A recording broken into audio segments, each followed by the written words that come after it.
Our third speaker today is Elizabeth Goins. She will be joining us via Skype as she's attending a conference in Copenhagen on interactive digital storytelling. So Elizabeth Goins is an associate professor in the Department of Performing Arts and Visual Culture at Rochester Institute of Technology. She received a BA in the Technology of Artistic and Historic Objects and Art History double major from the University of Delaware, and her PhD from the Institute of Archaeology at University College London in Material Science. She is the primary liaison with the RIT Magic Center's Museum Games and Technology Initiative. And projects connected to this museum initiative explore interactivity with museum collections, create games to change the way that visitors interact with the collection, and improve our understanding of cultural heritage collections via digitally augmented experiences. She has recently developed The Garden, which explores the symbolism of Hieronymus Bosch through gameplay. And a demo of The Garden will be viewable at the reception. So please help me welcome, we'll welcome her in real life, but help us welcome Elizabeth Goins.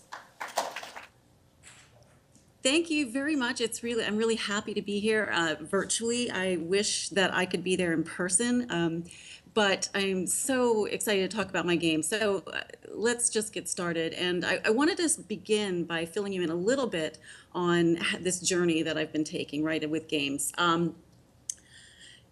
I started out with this belief that a lot of the things that we have in museums and in archives, and that we think about in history and the humanities and heritage are so amazing. And I really wanted to find ways of getting them out there to the culture, because I really believe that as far as video games go, or games in general, that the content from these sources can greatly improve and make games more meaningful.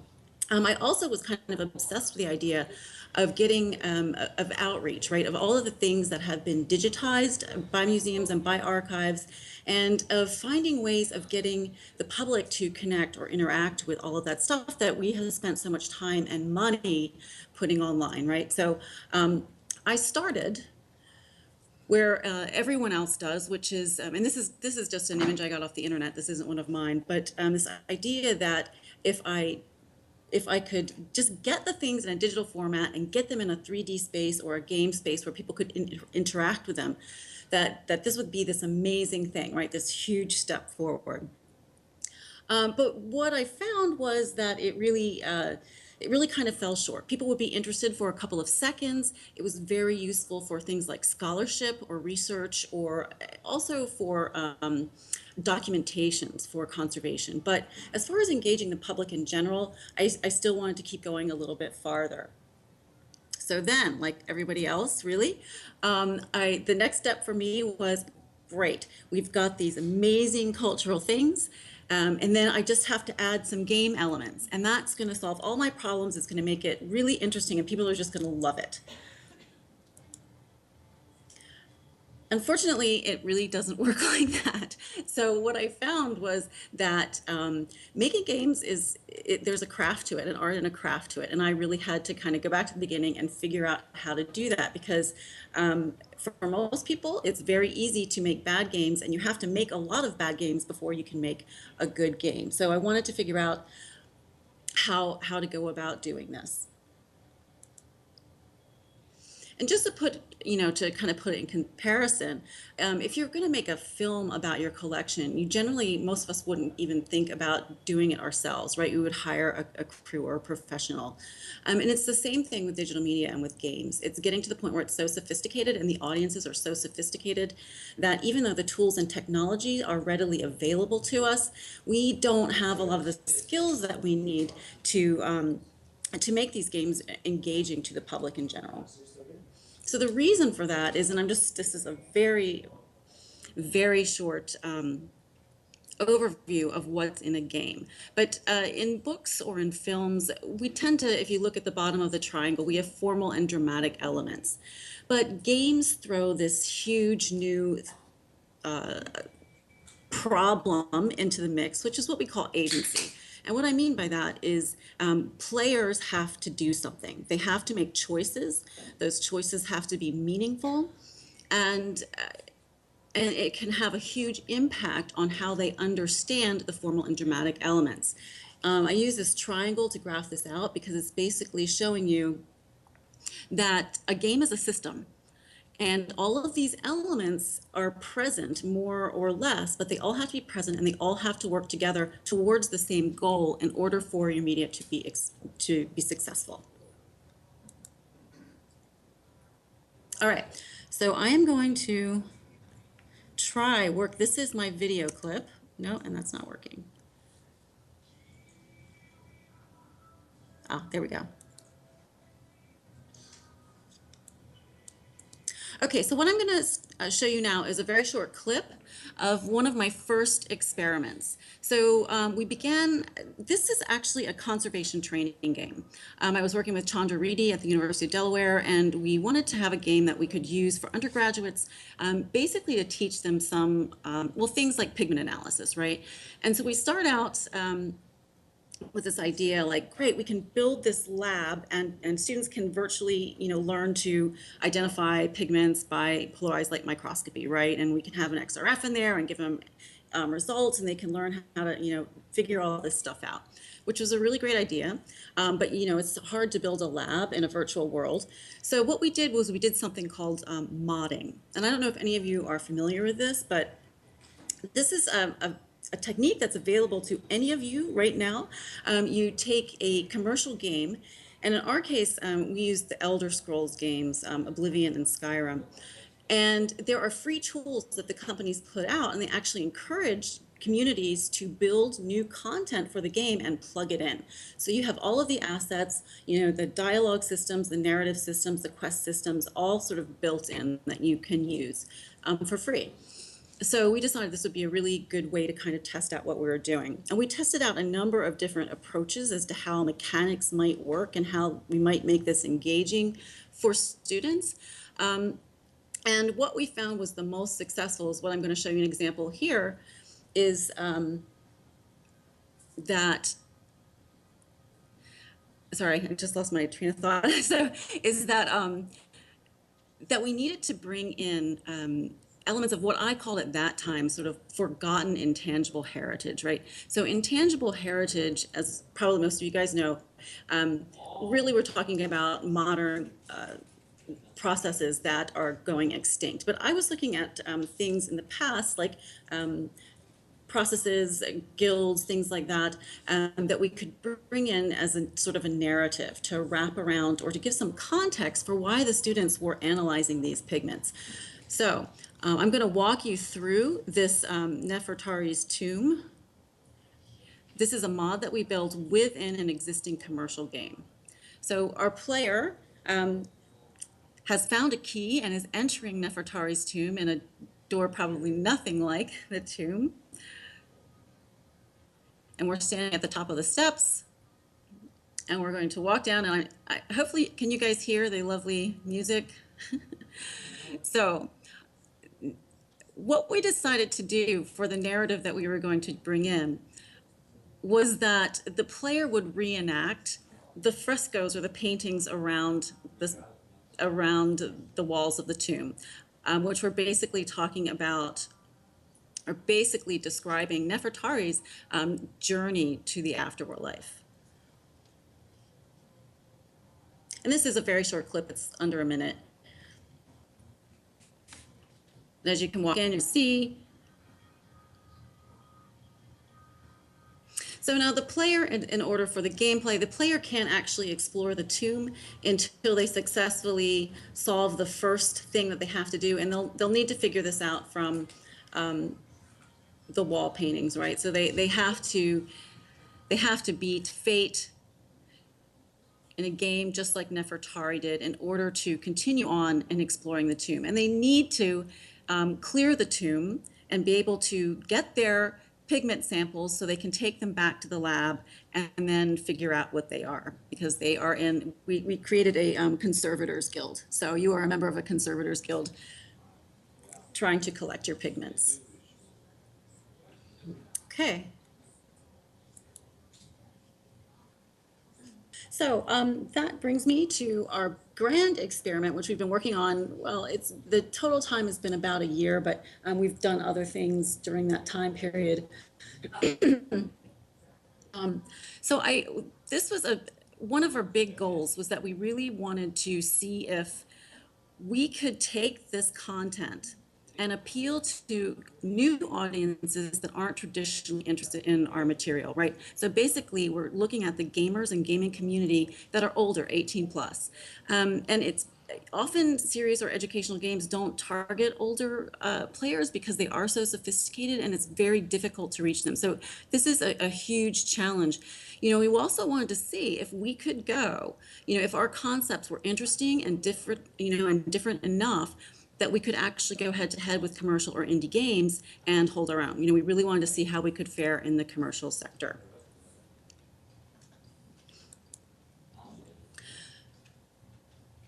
So this is a wall of text slide, which I apologize for, but I wasn't sure how good my sound was going to be. I'm not going to go over all of these bullet points, but hopefully you guys will have access to the slides later on. What I wanted to focus on when we built the game was I did not want to make a copy of the game. Rather, I wanted to capture the spirit of the painting, right? And by some of the main thematic issues that we could talk about. And really the main one that I wanted to deal with was this question of morality, right? And making right and wrong choices. Still to this day, you know, we often tend to think that bad choices or you know, or immoral choices are so clear, you know, but whereas really it's often you know, death by a thousand cuts, right? Slightly wrong choices that add up over a lifetime, right? And that was sort of my takeaway from Bosch's general theme. And we wanted to express that by motifs, by the mechanics, by what the player would do. And then we also wanted to, one of the things that was really important was to bring in as much material culture, bring in as many sorts of texts, historic texts and primary source materials as we could. And so we basically focused on two areas of the painting, and I'll go back. If you can see, where's my mouse? We basically focused on the gambler's hell and the musician's hell in these two sections. We've actually built both of these out, but in the prototype that you'll see, we've only done that's accessible is to you will be the musician's hell. So all of the NPCs are based on real, generally sketched out on troubadours and troubadourites from the time period. All right, so I wanted to just explain what it is you'll be playing, what you'll be looking at. This is my very sketchy drawing, little faces that represent the NPCs, and it's a schematic of how you would move as a player and what you'll have to do. Now, this is a prototype, and for those of you who do any sort of sketching or drawing or painting, which I'm sure there's a lot of you, think of this as a gestural drawing. This prototype is kind of like our gestural drawing where we're trying to capture motion and intensity and also general shape. We're just trying to block those elements out. And that's kind of where we're at in the game right now.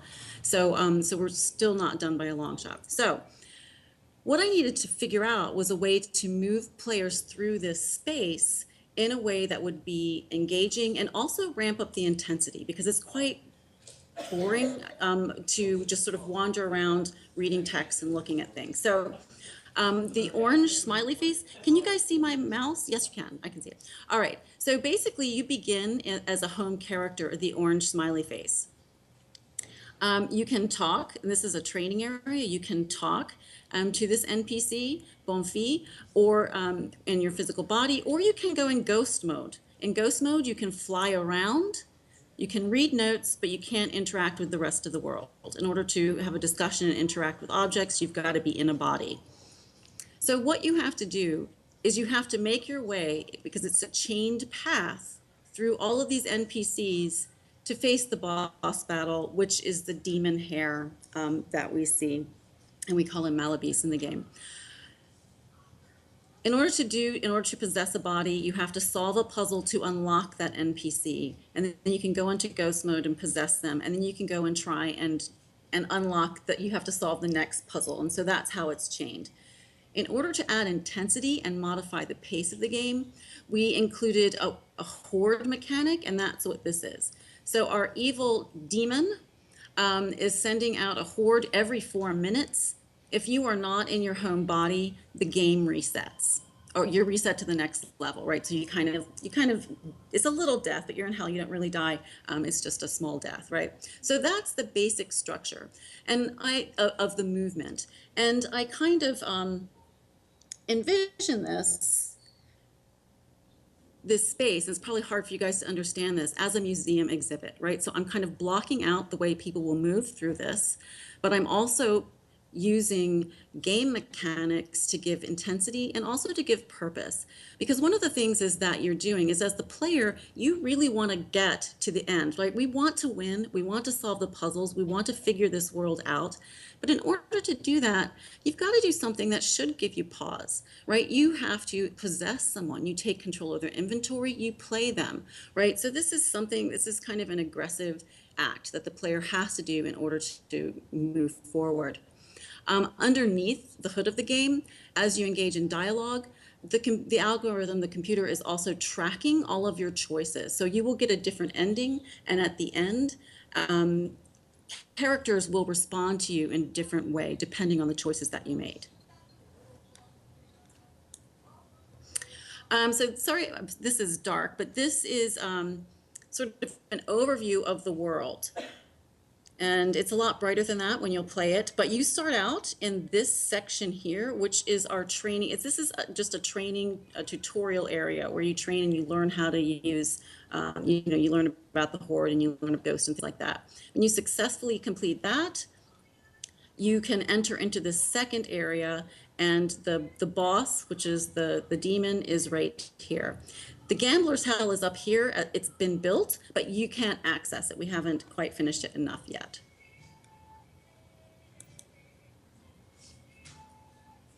So again, one of my screens for you guys to read at your leisure, hopefully at some other time. Using game mechanics, which is basically a type of tag, right? You have to beat the horde back to home base first to add the pacing and tension.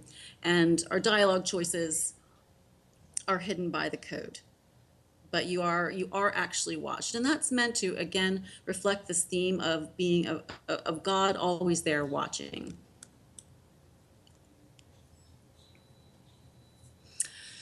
So one of the things that I developed is this method, and it sort of I started working it out in the Nefertari scenario, right? And that is to take an activity, right, and to take material objects, or to take these objects and to overlay it with some sort of narrative or intangible heritage type of activity from the past. And so in this one, we used, we're basically retelling, our overarching narrative is a retelling of Pandosto, the Triumph of Time, which is later in time, but still expresses a lot of the themes that we thought were important and related, right? So the idea is to use the painting as a way to connect players to all the history and culture that surrounded it, and as an exhibit that they can interact with. The narrative is fragmented, which means that we don't write out blocks of narrative. The player has to reconstruct this story from fragments of narrative that they find at their own time, not necessarily in sequence, also from the actions, also from dialogue with the NPCs, and from objects that they find. And what we're trying to do, again, is, as far as museum narratives go, we wanted to sort of try and break down that voice of authority, right? Which museums really occupy that role, but as a way of giving a player more agency, and also to have them think more critically about the content, right? This method of fragmentation of everything helps to engage them. Okay, so this is my last slide and our conclusions. We submitted this prototype to Indiecade, which is one of the biggest independent game festivals in the world. It's very competitive, but the nice thing about it is the judges give you a review sheet, right? So you get all these reviewer comments, which are really fantastic. And we wanted to see how we do. So we didn't win anything or get accepted to the festival, but we got really great feedback. One of the things that they loved was that they loved the concept, but they didn't, we just needed more polish, right? There's a very high level of polish that they expect to have. The other thing we found was that historians and academics have a harder time with it, right? So because it's kind of, because of the mechanics and because you need a certain ability to play games, they had a really hard time with it. So I think that I've taken up enough time.